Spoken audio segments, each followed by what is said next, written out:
Stephen Parker. Thank you, Mr Speaker. My question is to the Minister of Economic Development. Does he agree that New Zealanders wish to see measurable interim milestones between now and 2025 to achieve pay parity with Australia, so as to assess whether the government is making any progress on this goal? Honourable Jerry Brownlee. Mr Speaker, as I clearly told the member yesterday, I have no ministerial responsibility for the establishment of milestones in this regard. I do not agree with the member's insistence that I do, and therefore it would be inappropriate for me to give an answer to this question other than I have. Point of order, the Honourable Trevor Mallard. Mr Speaker, yesterday when the Minister replied in that way, that was possibly fair enough because it was a supplementary question. If this is a question on notice, and the responsibility on the member is that if another minister has responsibility for that area, if any other minister does, then and he doesn't, it's his responsibility to transfer it, not just to deny responsibility when the question comes up. I'll hear first the Honourable Jerry Brownlee. Mr Speaker, if you look at the question, it's asked, does he agree? Mr Speaker, that's asking for an opinion. I'm explaining to him that I'm the wrong minister to ask that opinion of, but he does link it to clearly to questions he's asked in the past. I don't think it's unreasonable for me to have assumed that he might have had some cunning supplementary that was going to extract perhaps further information actually on the portfolio responsibilities I have.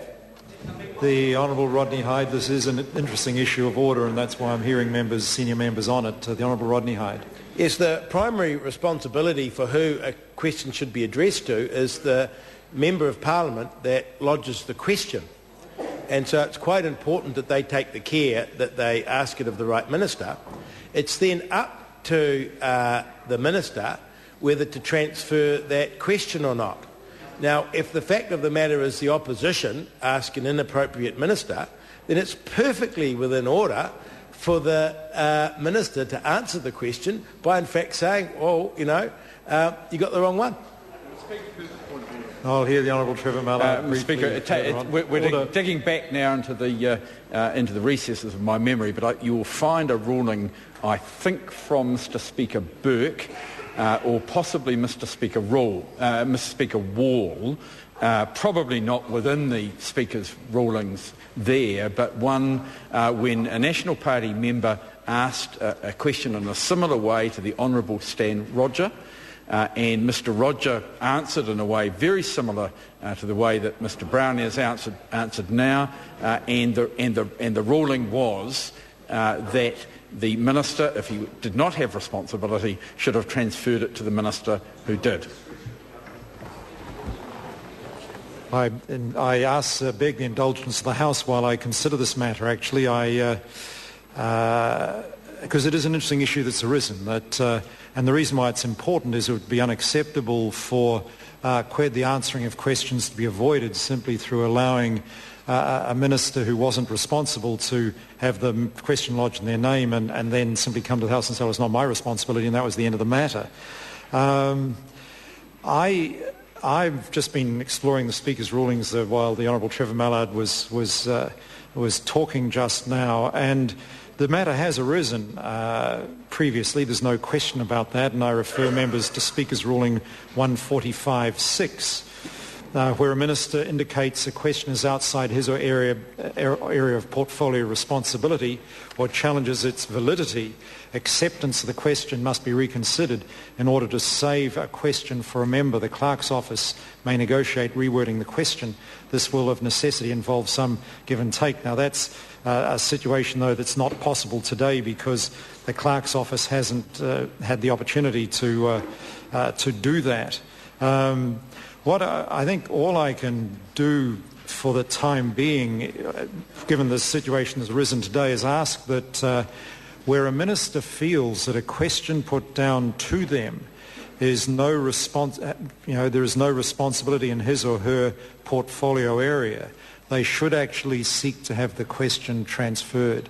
I think that's not unreasonable to ask that now, because the dilemma otherwise is that questions are lost through simply because the only people who ultimately know whose responsibility matters are ministers. And we cannot necessarily expect members asking questions, lodging questions, to know with certainty whose responsibility it is. And so today we have to let this matter go, and the member will have to pursue his question as best he can. But I would ask in the future that where a minister feels a primary question is not in their area of responsibility, they should have the question transferred to the appropriate minister. I think that is only reasonable. If members, the Honourable Jerry Brownlee, I'm prepared to consider the matter further if members disagree with that. The Honourable Jerry Brownlee. The ruling you've given, but I just ask you to consider the dilemma. The question asks, does he agree that New Zealanders wish to see, etc.? Well, Mr Speaker, you could have sent that to any minister. The questions need to be more specifically directed to ministers in their portfolio. It's the opposition's opportunity to question the government, not to have a broad speculation about what might be the wish of New Zealanders.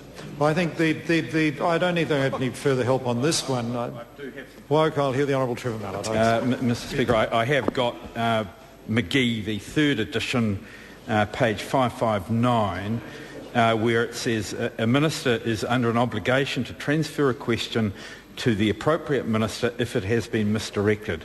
It is not satisfactory to reply to a question by saying that it should have been directed to another minister. If that is so, the minister should have arranged its transfer in the first place. Mr Speaker, it refers to Hansard 1987, volume 483, page 224, which could well, given the timing, be the Roger incident to which I referred. The Honourable Member, I thank the Honourable Trevor Mallard for that. What he has basically confirmed is what I was putting to the House, that on my quick reading of Speaker's rulings and what is logical around this matter, it would be unreasonable for the Executive to be able to avoid answering questions if they were not transferred to the appropriate minister. Now, coming back to the point raised by Honourable Jerry Brownlee, what the Honourable Minister seems to be saying is that he's not arguing the entire question is outside his area of responsibility. Now, it's either because he's being asked an opinion, does he agree what New Zealanders might wish to see, does not put the question outside his area of responsibility, because ministers can be asked for opinions these days. In the old days, they couldn't be. But these days, under current standing orders, ministers can be asked for opinions. Now, the substance of the question is whether or not there should be measurable interim milestones between now and 2025 with respect to achieving pay parity with Australia. Now, if that matter is within the minister's portfolio responsibility, then the question is within his responsibility. And it's not for me to rule on that. I invite the Honourable David Parker to... Point of order. The Honourable David Parker, point of order. I seek leave of the House to instead put my question in the supplementaries to the Prime Minister. Leave is sought for that course of action. Is there any objection? There is objection. Order. Come on, order. Now, order. The House has been very good in considering a very interesting point of order. Let's not wreck it now. I invite the Honourable David Parker to pursue his supplementaries. Thank you. My supplementary to the Minister of Economic Development. How can his government's refusal to provide any milestones between now and its 2025 target date be reconciled with Stephen Joyce's statement that the government does not dodge milestones? The Honourable Jerry Brownlee. Mr Speaker, every year the government produces a budget. The budget is a comprehensive document. It's delivered by the Minister of Finance.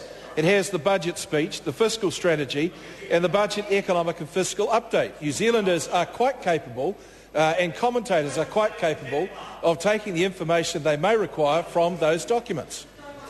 The Honourable David Parker. Is the real reason his government is refusing to be held accountable to any milestone between now and 2025 that they show Bernard Hickey to be right when he recently said, and I quote, "We are losing a whole generation of workers before our eyes, and our government appears to be sitting on its hands, hoping the problem will go away"? The Honourable Jerry Brownlee. Mr Speaker, no, but I do invite the member to look at his own government's appalling statistics between 1999 and 2008, where there was an absolute flight of talent out of this country for fear of what his government was doing to young people. The Honourable David Parker. Is the real reason there are no milestones, not one, between now and 2025 that National will stand up and be judged on, because National has no credible plan to meet its election promise to close